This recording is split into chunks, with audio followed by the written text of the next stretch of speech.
Ano pang pangarap mo para sa sarili mo?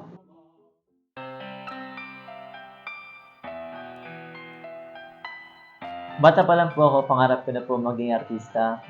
Pumila po ako doon ng halos 15 hours sa Araneta Coliseum pero hindi po pinalad. Marami pa po kami pangarap na gustong ma-achieve. Ayun talaga yung ini-aim po namin na magawa is makapag-release na ng sariling song. And hopefully, makapag-perform namin siya sa bigger stages din. Sa ngayon po kasi wala pa po akong pangarap para sa sarili ko.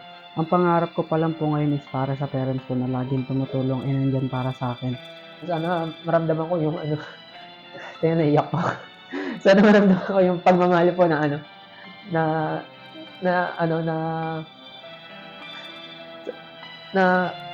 ayun, nandun po yung tatay, yung kung paano, gusto ko ma-feel kung paano po siya mag-alaga.